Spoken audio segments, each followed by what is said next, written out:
Okay, fantastic. So we're ready to get started with today's webinar entitled Data to Care, using HIV surveillance data to support the HIV care continuum. So Kathleen and Luke, Hank, if you can press *7 to unmute your line. Can you hear us now? Yes, we can. Fantastic. Okay. Thank you. Good afternoon, everybody. This is Luke Schaus coming from DHAP, and I'm here with my colleagues, Hank Tomlinson and Kathleen Green, and Rondette Jones, who's sitting in with us. And Kathleen and I will be doing the presentation today, so I'm going to do a brief introduction of Kathleen and myself, and then we'll get started with our slides. So Kathleen Green is a behavioral scientist in the Capacity Building Branch and recently joined the Data to Care work group as a co-lead. She's worked in HIV prevention on risk reduction behavioral interventions and serves as a behavioral scientist on a new toolkit designed to assist HIV providers in improving medication adherence among their patients. And I'm Luke Schaus, and I work in the Behavioral and Clinical Surveillance Branch here in DHAP.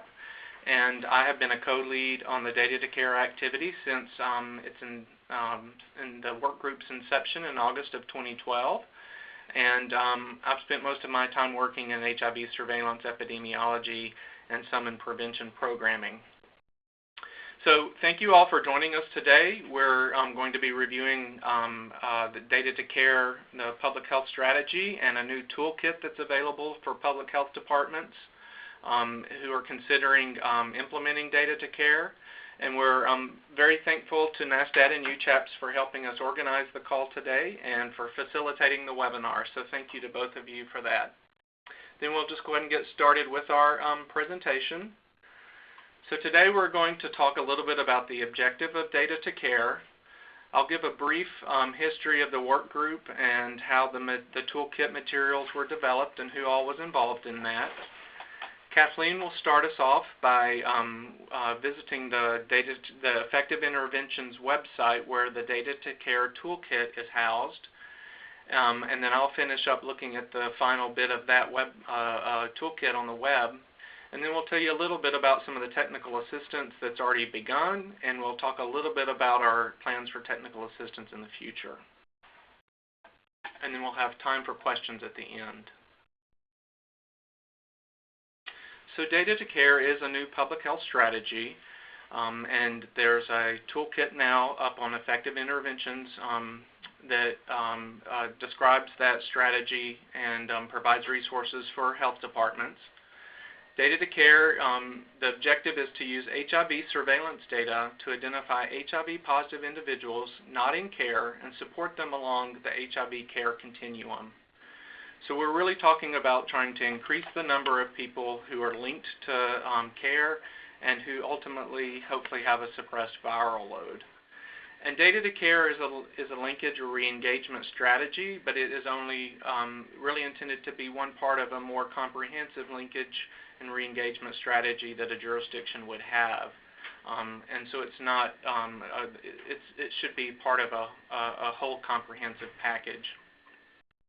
The target audiences for Data to Care are primarily the health departments, and that's because the health departments, as was said earlier, really have the legal authority to collect HIV surveillance data and then to use that data to take public health action. So health departments really are the primary target audience and the primary primary organization that would have to lead this effort. Healthcare providers are a second target audience, and they're incredibly important. Healthcare providers will often have additional information about the care status of a person, have information if the person's been in care before, about how long it's been since they have been in care, and may have important information that may help locate patients who are no longer in care. Community-based organizations are also a target audience for this toolkit. Community-based organizations are going to be key in helping support Data to Care in terms of making sure that the community is aware of this effort and they understand it and they understand the benefits of it, as well as some community-based organizations are offering linkage services now and are contracting with health departments to offer those linkage services to people who are not in care, And in some situations, in some jurisdictions, the health department, once they've contacted an individual and the individual has agreed and is accepted linkage services, they may be handed off to a community-based organization who is funded to do that work then. So here's a slide that prompts me to say how the Data to Care works with the National HIV strategy, National HIV/AIDS strategy, and supports the three primary goals there. It directly supports the first goal here on the slide, which is increasing access to care and optimizing health outcomes for people living with HIV, since primarily the toolkit is designed to identify people not in care and then get them linked to care.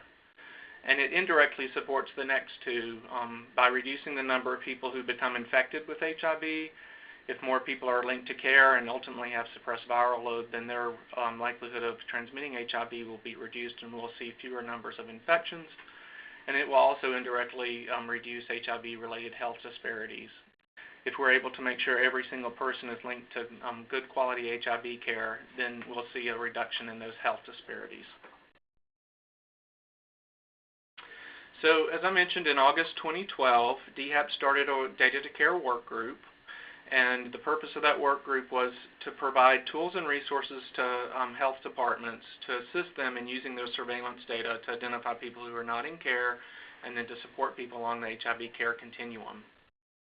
We have internal representation on the work group here within DHAP from all of our branches except two of them, and so we have very broad representation within DHAP.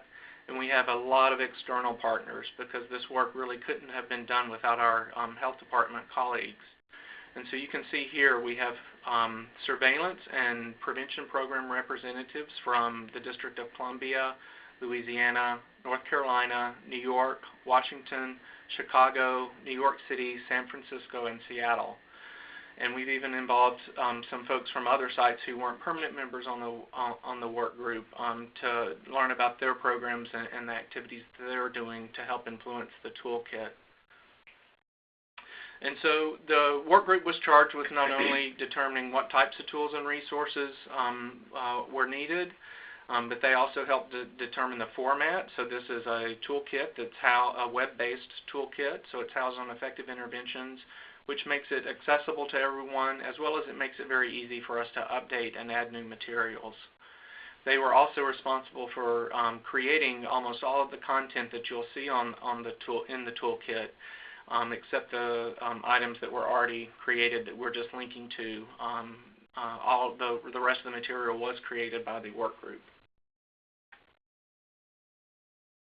So now we're going to switch over, and we're going to, if our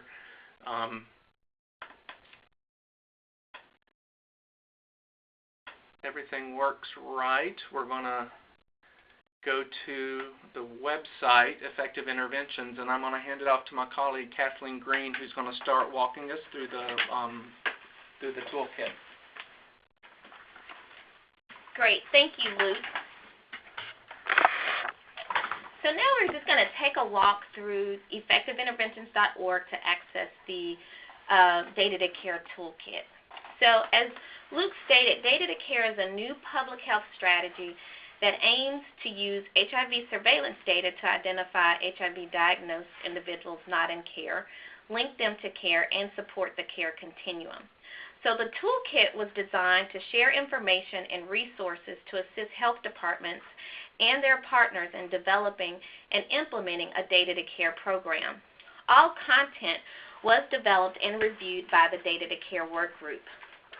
So you would access the toolkit through effectiveinterventions.org, go to Public Health Strategies, and in the drop-down menu, go to Data to Care. So here's the Data to Care landing page. You can choose to navigate the toolkit through the menu bars on the right-hand side here, or at the bottom of the page. And so navigating at the bottom of the page will take you through each page of each section. But for the purpose of this demo, I will navigate from the right-hand side. So the toolkit includes sections on important considerations for developing a Data to Care program. program introduction and goals, operational steps and data needs, program models, data quality, data sources, security and confidentiality considerations, legal and ethical considerations, community engagement, and monitoring and evaluation. So let's go through some of these briefly. So if you look at program introduction and goals, this section provides background information around data to care and also provides you with the goals of the data to care strategy, which are to increase the number of HIV diagnosed individuals who are engaged in care and increase the number of HIV diagnosed persons with an undetectable viral load. And if we go back to the data to care landing page, we'll go next to operational steps and data needs.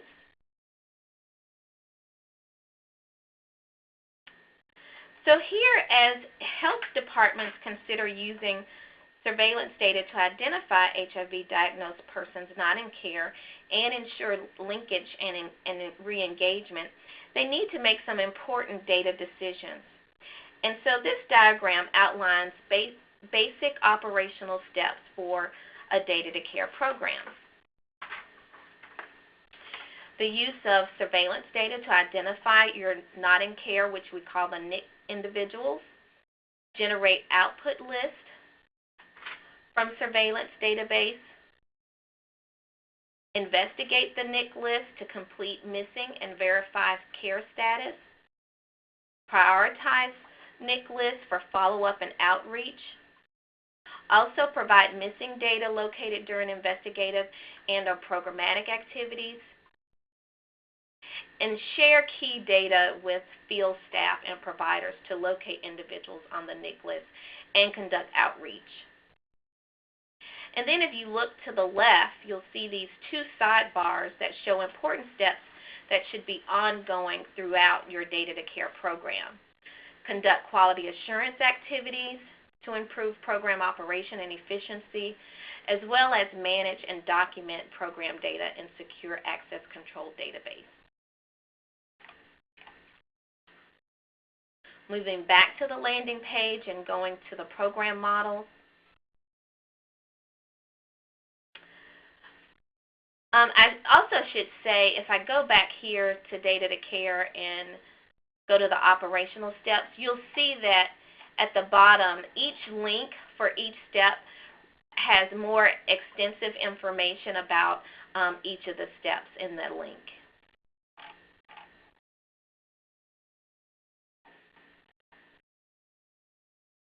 Now going into program models. So most health departments fall into three categories or three models, and the difference between the models is the who conducts the data to care activities.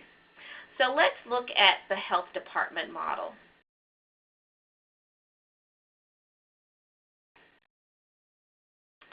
So in this example, it begins with the health department staff generating the NIC list. The health department and the HIV provider communicate about the care status of patients on the NIC list. And then the patient is contacted for linkage or re-engagement assistance, and a visit is scheduled with the healthcare provider.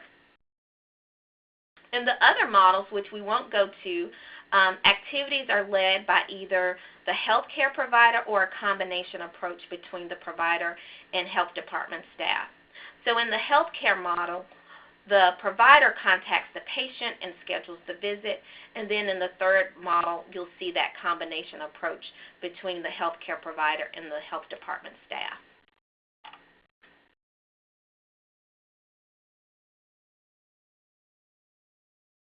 Now let's move to data quality. So data quality is exceptionally important to data to care activities. Before developing and implementing a data to care program, health departments should ensure that the data sources they plan to use are of good quality. And so this section helps organizations to make important considerations around data quality, good quality data, and assessing quality data from other databases And most of the data is coming from surveillance. So there are national surveillance standards, and sites need to ensure that these standards are being met and that all CD4 and viral load is being reported. Additionally, laboratory data needs to be timely and high quality. And all of these are highlighted more in depth in this section. And you can follow any of the links for more information.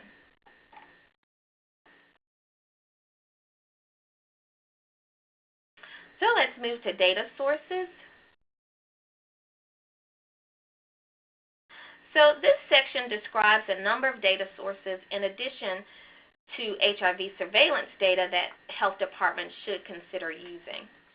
I'd like to highlight here that health departments can run an automated CDC-developed Sas program, which is very user-friendly to assist them in generating their NIC lists. This section also includes common data sources that could inform a data-to-care program. And the purpose of these data sources is to complete missing data and verify the care status of persons on the NIC list. It's important for the person conducting data-to-care activities to have access to multiple data sources to ensure quality data.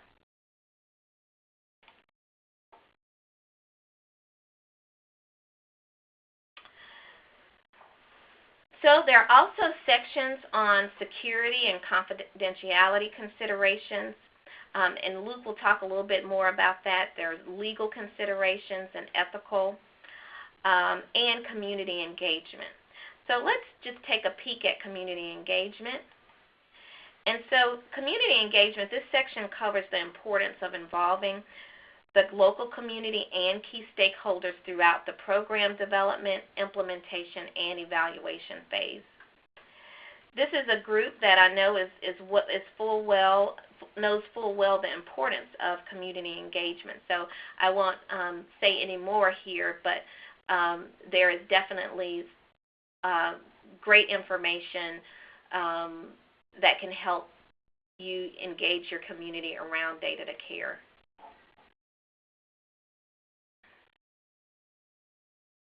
And then we also have a monitoring and evaluation section, as well as health department data-to-care program examples, which provide a fairly extensive description of their program and addresses many of the important considerations that are highlighted in the toolkit. So now I'd like to turn it back over to Luke to talk about data-to-care tools and resources. Thanks, Kathleen. So I'm going to finish walking us through the toolkit here, and then we'll jump back over to the presentation and wrap up, and then we'll have time for questions. So Kathleen just mentioned these health department data-to-care program examples. We have them from Louisiana and Washington State. I really encourage you to go there and take a look and see what your colleagues are doing. This is a really important section, and we've heard a lot of people really like this section because it is a chance for them to learn how another health department is approaching data-to-care. And these two examples are very different. For example, what Louisiana is doing is very different than what Washington State has shared in theirs. We're currently working with reaching out to 2 other sites to try and write up their programs so that we can include them here. If any of you are doing innovative work in this area and are interested in highlighting your jurisdiction here, we would love to hear from you. And at the end of the call, I'm going to give you my email address, and so if any of you would like to volunteer for that, we would love to have you participate and share your program here in the toolkit. So let's jump ahead to the data-to-care tools and resources. So here's a Dear Colleague letter. I hope all of you on the line recently received this. We sent it out on the day that the toolkit launched. It's from 2 of the deputy directors here within the Division of HIV/AIDS Prevention, Janet Cleveland and Amy Lansky, and it states our support for DHAP support for the Data-to-Care initiative, and it encourages state and local health departments to use their HIV case surveillance data to improve the continuum of care in their communities, and that includes the use of individual level data to offer linkage and re-engagement to care services when it's appropriate. And so I think that's a really important letter. So the second item in our tools and resources section is a little bit more a link to some more information and the actual link to where you can get the Sas program that Kathleen mentioned earlier. So our colleagues here in the HIV Incidence and Case Surveillance branch wrote a Sas program which will look into the EHARS database and determine if someone is in care or not, and if they're still living in the jurisdiction. And it'll pull everyone who appears not to be in care and put into a Sas data set. This assists sites in identifying those individuals who are not in care, and is a really user-friendly tool that all sites can use. And a couple of our sites have field tested this. I'd like to say thank you to Georgia for letting our Sas programmers come and visit your site and test these programs to ensure that they would work in the field. And thanks to Maine for being one of our sites who also ran this in the field after it was finished to make sure that it would run and work well. If you are interested in the Sas program, it's available on the HIXB SharePoint website. And I just want to mention that this is a password-protected website, and surveillance program staff can get the password from their HIXB assigned epidemiologist or PHA. So if you click on that and you don't have that password, don't get frustrated. Just talk to your surveillance program staff and they can help you get there. So the third tool or resource is an assessment tool designed for health departments. This is a tool that's designed to help health departments think through some of the basic activities of data to care and think about whether that activity is in pre-program development, part of program development, part of the implementation, or continuous QI. And it was really designed to just help sites understand a little bit more in depth in kind of a user-friendly format some of the activities that sites would need to go through as they're thinking about and implementing a data-to-care activity or program. And some of our sites have said that this has been very helpful to them as they're initially thinking about data-to-care. So I'm going to go back to the landing page. So the next item up you should all be familiar with. It's a link to the CDC NCHHSTP Security and Confidentiality Guidelines. These are the guidelines that all of DHAP-funded programs and actually the center's funded programs all fall underneath these security and confidentiality guidelines. So I'm not going to go there because we should all be very familiar with them.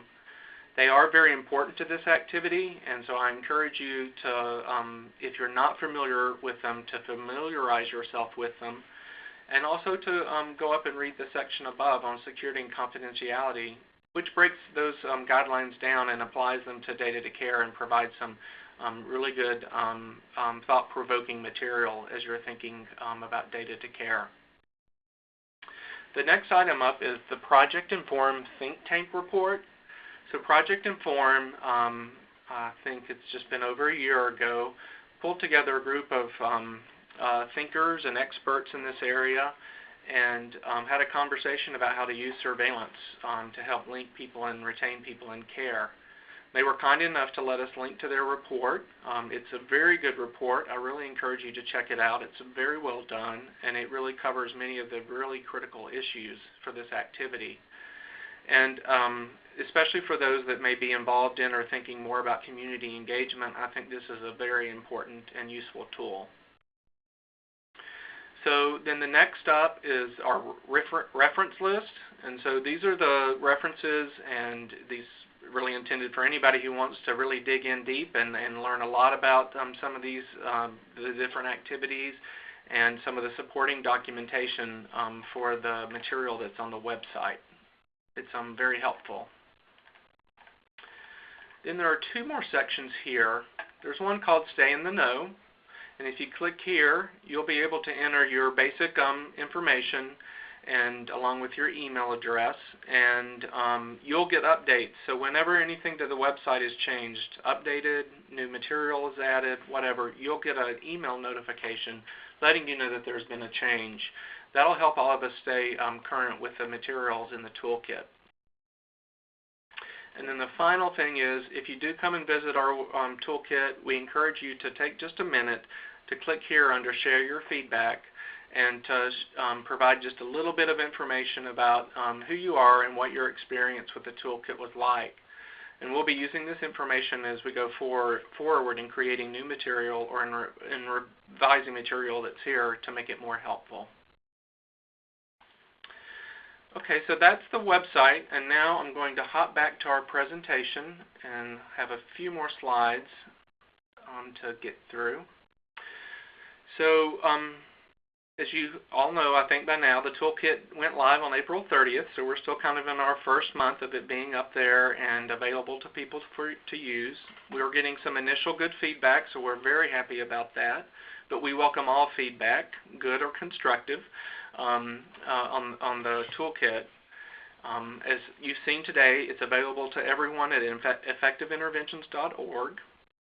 And we're not taking a break at all. We're already starting our next round of work in developing additional tools and resources and in writing up some examples of jurisdictions' data to care programs to continue to enhance the toolkit so that there are more tools and resources there for you. One particular area that we're beginning to think about is new content on how HIV surveillance data can be used to support other activities addressing HIV care continuum, such as retaining people in care or helping them achieve viral suppression. This is a new area of work. We know that some health departments are already struggling and thinking about how this might happen, and we look forward to working with them and learning about some of the things they're planning to pilot or test. And as new things are identified that are working, we'll be adding them to the website. So next up, we're going to shift gears just a little bit to talk a little bit about some of our current technical assistance for data to care and a little bit about future technical assistance. So in September of last year, CDC awarded John Snow International a one-year contract to provide technical assistance to health departments interested in conducting data to care work. Email went to all of our grantees asking if the grantees were interested in this type of technical assistance. We heard back from roughly 20 plus health departments that said they were interested. We went through a process of a needs assessment and identifying folks and seeing who was kind of the most ready for that and who were good fits. And here's the list of the 7 health departments that we ended up offering TA to. It's Colorado, Florida, Hawaii, Maine, Massachusetts, South Carolina, and Virginia.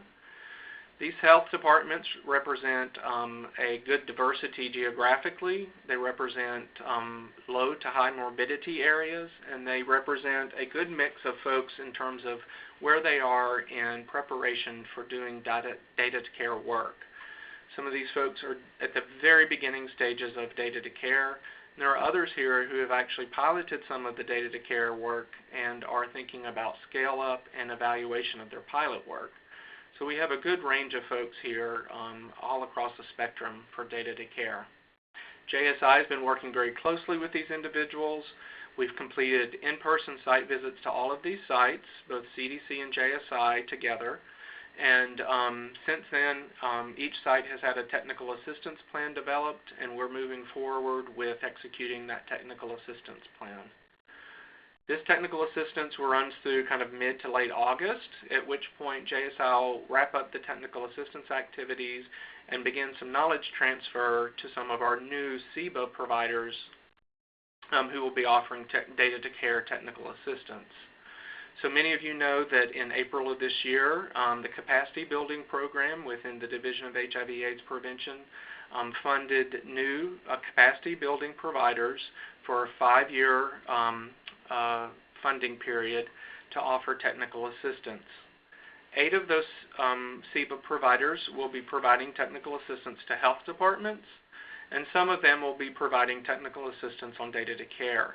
And so we'll be expanding DHAP's ability to provide capacity building assistance to more health departments on the data to care activities. And so we look forward to working with some of you in the future on that.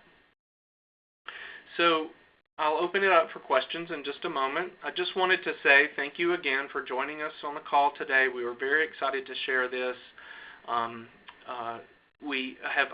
Today our goal was to only introduce you to the toolkit and give you enough information and enough knowledge so that you can go to the toolkit and begin to navigate it and use it yourself.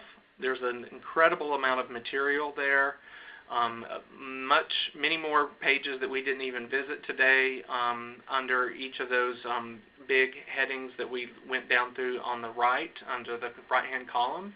And so I really encourage you and folks in your jurisdiction to go and to visit the Data to Care Toolkit on effectiveinterventions.org. So I'm going to end the presentation there and open it up for questions. Good afternoon, everyone. This is Todd Harvey again here at NASDAD. In order to ask a question, if you need to unmute your line, you must press *7 in order to unmute. You can also submit a question via the chat feature on the ReadyTalk web. And I do have one question in the chat here that I can read to y'all. It's, what is the CDC's definition of not in care that is used in the Sas program? Yeah, that's an excellent question. So the Sas program was developed by our colleagues in the HIV Incidence and Case Surveillance branch with a lot of input from the work group. And what we determined is that many sites would be using different not in care definitions. And I know there's been a lot of effort to come up with a single not in care definition and to align all of us in the same way. And I think that's an important effort. And there are very clear not in care definitions for us to monitor our progress. But this is a real programmatic activity, and what we heard from our partners is depending on resources and other things, the not in care list, that definition may shift. So how far back in time you may be looking, and what time period you're interested in. And so the SAS program allows jurisdictions to not personalize, but to make some choices at the beginning about what time frame you're interested in, and say, for example, like if you want to include genetic resistance testing as evidence of care or not. And so the SAS program allows some flexibility across jurisdictions to tailor that definition for what your jurisdiction wants to use for your data to care programmatic activities. And I should also mention that on the Hixby SharePoint website where the SAS program is, there's also a companion document. It's a user guide, and it details exactly what the SAS program does. It talks about the variables that are used. It walks the sites through how to use the program, what the output would be like, and then even helps sites manipulate that output with some additional SAS programs and some other things. So there's an incredibly helpful user guide there that will go into much more depth than I can go into on today's call about the SAS code.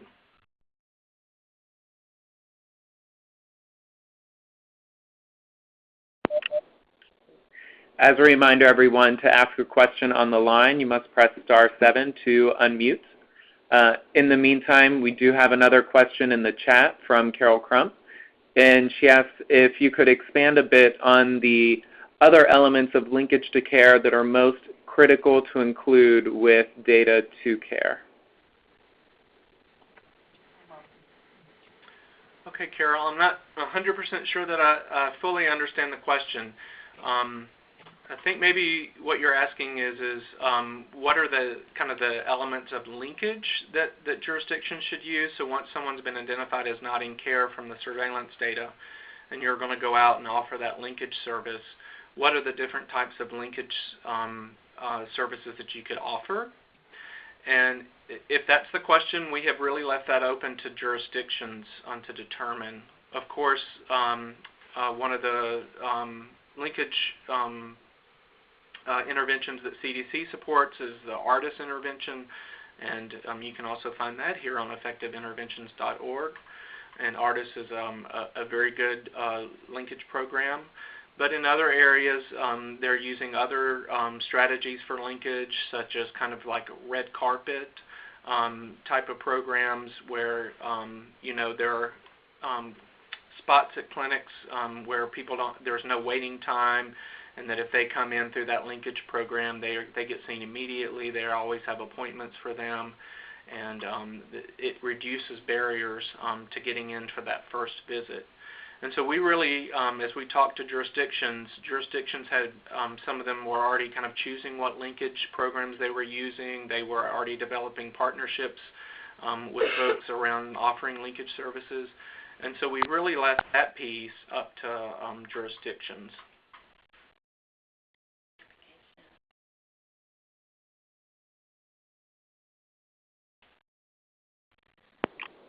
Hi, Todd. This is Kama in California. Can you all give us a sense? I've counted about 10 jurisdictions that are doing this with the John Snow folks, and then Washington, and maybe it's a little more with the folks in your work group. But can you give us a sense of folks that are more at the beginning or the middle of this process, kind of how it's going, especially with what kind of legal restrictions there are in a jurisdiction around using surveillance data? So a couple of our work group members, as well as a couple of the folks who are working with JSI, really are at the very, very beginning, and seem to be doing quite well and seem to be enjoying some success as they move forward. And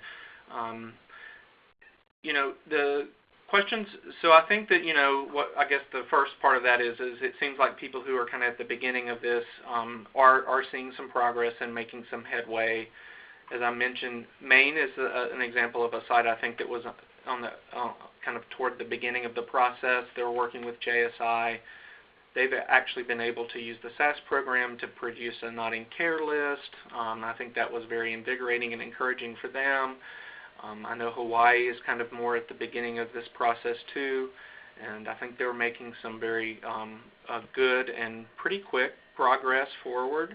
And so I think that's very encouraging for us.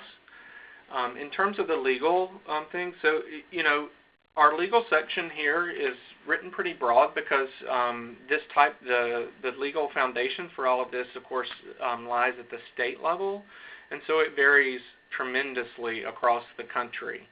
And in some areas we're aware that they know that they have legal barriers and legal restrictions in exactly how they can use their surveillance data, and some restrictions in how they can share data across programs.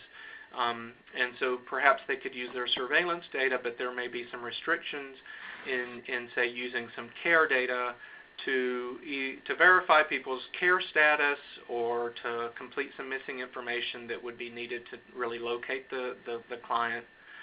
So, what we encourage places to do is to do a legal review, make sure if you're not familiar with your laws that apply to HIV surveillance data, and to doing this type of proactive public health action and program work, that you do become familiar with your local laws, and to make sure that that your first step doesn't need to be to either change your regulations or to have an interpretation, say, of the law, if your laws have never been looked at from the perspective of doing this type of work.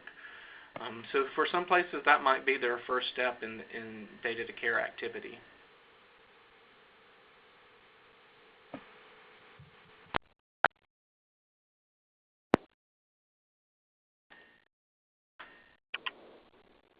How about another question via the chat from Candom Hallmark? Have any jurisdictions been able to successfully capture the coded laboratory results from clinical trials? And adds that this data is often missed in EHAR since the identity of the patient cannot be determined. Yeah, so this has been a question, I think, for some time for HIV surveillance programs. because depending on the jurisdiction, folks who are participating in clinical trials, sometimes the information that's collected or the tests that are done through those clinical trials are exempted from their public health notifiable disease laws. And if that's the case in your jurisdiction, there's not much you can do because the law exempts those. I know that some places, some jurisdictions have worked to change those laws in recent years as we, kind of have moved toward all sites having name-based HIV reporting and everything. Some of those laws have been changed over time. But if they are exempted from your notifiable disease reporting statutes, there's not a lot you can do to capture those. I do think, although there are a lot of clinical trials, I do think that it is possible for a surveillance program to know where most of those trials are ongoing. And they could, perhaps work with some of those clinical trials programs to help inform the clinical, the care status of some of the folks that may appear on not in care. I think that there may be a kind of a programmatic workaround where you can't require them to report the CD4s and viral loads, but that you might be able to work with the care provider to let you know that those people are not in care. If that's not too many double negatives. No, that's excellent. Also noticed that Carol put in a clarification. I don't think I quite answered her question. So earlier on, at the beginning of the webinar, I said that data to care is not intended to be a jurisdiction sole linkage effort. It really should be a part of a more comprehensive linkage program. And really, what I was trying to communicate there, which I might not have done so effectively, is that data to care relies on surveillance data, which just by its very nature has a delay in it. And so if you pick people up through this, it's often people who have been in care and have fallen out of care, or were diagnosed and never got in care, but there's been some period of time where they've not been in care. And so this strategy is not very good. It's not really intended to identify people who have been recently diagnosed and getting them linked to care. And so I think a jurisdiction needs to really sit down and think about, the entire population of people who are HIV positive and need linkage services. Who are those people? Where are they in terms of the time from their diagnosis? And what's the best strategy to get them linked to care? And put together kind of a comprehensive approach to that.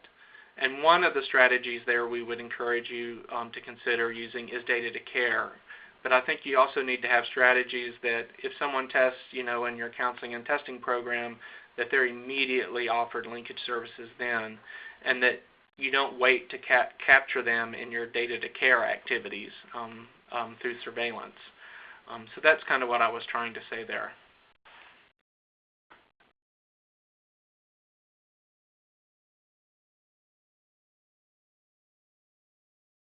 Is there another question?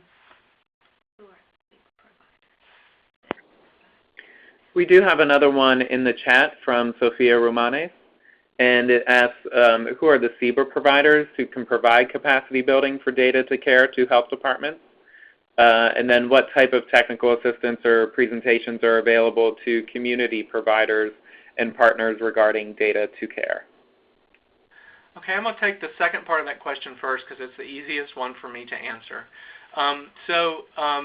JSI has been working with some of the jurisdictions who they're providing TA, and they have been actually helping those sites either developing some of the presentations that they may be using with community or with healthcare providers.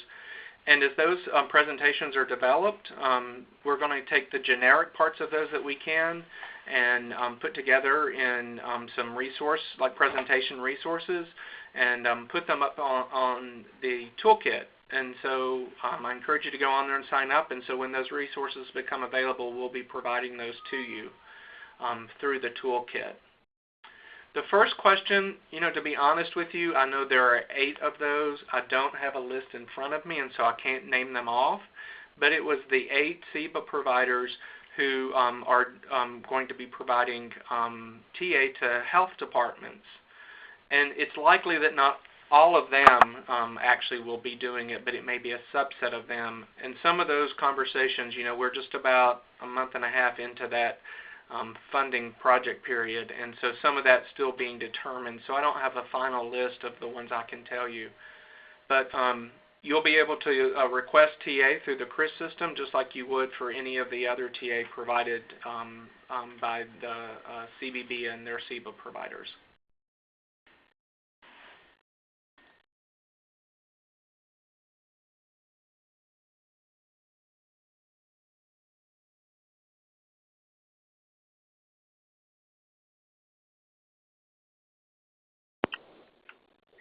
We do have one more question in the chat, and it's regarding verifying care status in checking with the last known care provider. Have any jurisdictions experienced providers raising concerns that this would be a potential Hipaa violation, and has this been addressed by any of the Data to Care programs? So I'm going through my memory. I don't remember this coming up as an issue previously. Some of your colleagues who have been working more closely with providers may, if they're on the call, I would welcome them to share their experience here. I think it may depend on exactly what, how the health department interacts with the provider and what they're asking of them. So if it's simply if they bring a list of patients who that provider has seen in the past and they're saying, are you currently seeing this patient or not? If the provider is simply giving a yes or no, they're still in my care, or no, they're no longer in my care, I don't think many providers would think that was a Hipaa violation. If they go that next step to say, like, do you have information that we could use to help contact them? It depends. If you decide to use a mixed model or a provider-based model, that the provider would be making that contact with the patient that they used to see who's no longer in care, and so that might not be an issue. In other places, they may get around that with statements, privacy statements when a patient enrolls in a clinic, that they may use their information to, help encourage or to help link them to care in the future if it's necessary.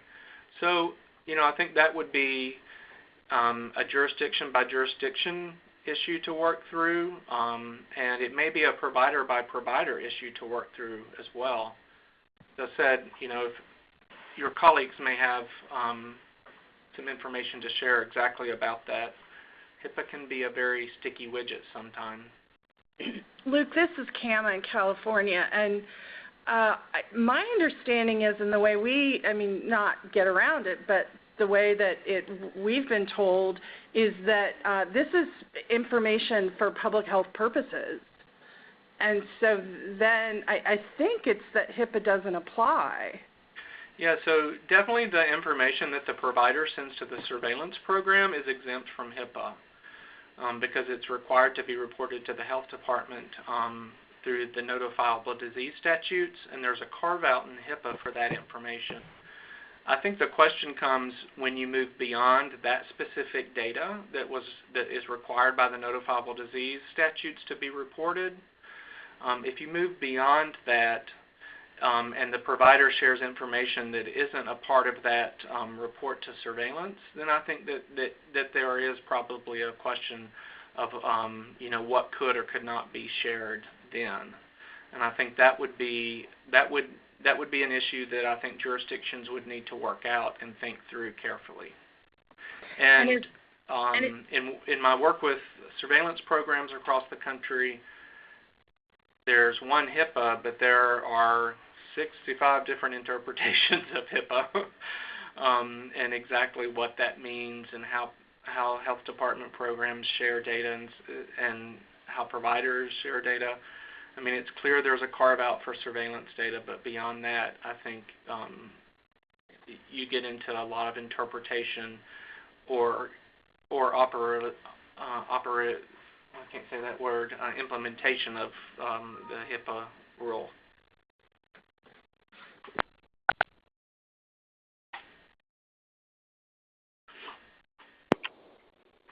Okay, we have just a few more moments here. I noticed there's one more question in the chat that we've not been able to address, and that is what is being done to utilize data to care in addressing retention in care? And that's from Carol Crump. Okay, so this is a newer area for us, and so the work group came together and started thinking about data to care and these type of activities. We really, I'll just be honest, took kind of the easier subject matter of linkage and re-engagement because it was a little bit easier to conceive and to think through, and we had some really strong examples from health departments where they had already moved ahead and was doing some of that work in terms of linkage and re-engagement. I think we're now to a point where we're beginning to think about retention. So someone's in care. Is there a way we can use surveillance data to help facilitate retaining that person in care? And then the next level would be, is there a way to use surveillance data to think about viral suppression? And so folks in care actually getting to the kind of that, the ultimate goal, I think, which is viral suppression, where the patient will enjoy the greatest health benefits, and then also from a population standpoint, we would see the greatest benefits in the terms of reduced transmission. And is there really a role for surveillance data there? I think the retention and the reaching that viral suppression, those are still, we're much earlier in thinking through that and understanding exactly what role the public health department can play there. And so we are reaching out to some health departments who are doing trying to venture into that area and are learning some what's working and what's not working. And so we're really looking at that as kind of an important next phase. That I wouldn't say that we have a lot really even on the drawing board right now. We're really in kind of the conceptualizing and thinking through and learning from the health departments in that area. Hopefully something more concrete in the coming year.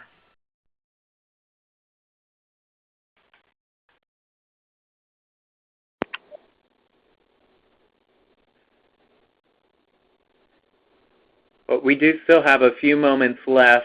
If anyone would like to ask a question, it's *7 to unmute. I'm seeing that we've covered the questions in the chat. So if there are any questions on the line, please speak up.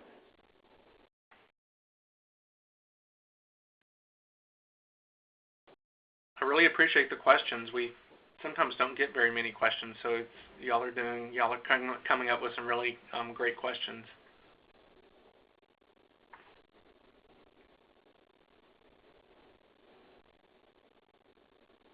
Okay, we have one more question. Will the slides be available online? From Mike Jansen. Yes, absolutely. We have recorded the webinar, and as soon as we have that recording wrapped up, we should be able to provide the recording of the webinar and the slides online. That should be within a few days. And I would just add to that when you actually see the slides, there's a lot more slides than we went through today. And we have some of those slides there to help us cover the material, the content in the toolkit if the web doesn't work, if like the website's down or something. And so when you actually see the presentation, there are 20+ slides, and we only went through about 8 of those today. We covered all of the content by going through each section. We just did it by visiting the toolkit itself. So the web held out for us today. And I should just give my email address, and I encourage anyone with feedback about data to care, ideas, feedback about today's presentation, because we're doing a lot of these, to email me. It's at rshouse@cdc.gov. That's RSHOUSE@cdc.gov. So feel free to email me. And if you have any other questions, you can also contact your project officer from the Prevention Program branch. They're all familiar with data to care, and should be able to help either link you up with me or with someone else if you have questions. Absolutely, and just to remind everyone, upon the finalization of the webinar, you will be turned to an evaluation page. Please remember to fill out your evaluations. If you have questions regarding this webinar as well, you can contact myself, Todd Harvey. That's THARVEY at nasdad.org, 1A in my last name. Yeah, please write me if you have any questions. We'd like to thank NASDAD and UCHAPS. Would like to thank CDC, Division of HIV/AIDS Prevention, for this wonderful opportunity to host this webinar. Thank you to Dr. Tomlinson, Dr. Schaus, and Dr. Green for presenting this great information today. And if there are no more questions, I believe that concludes our webinar. Thank you. Thank you. Thanks, everyone.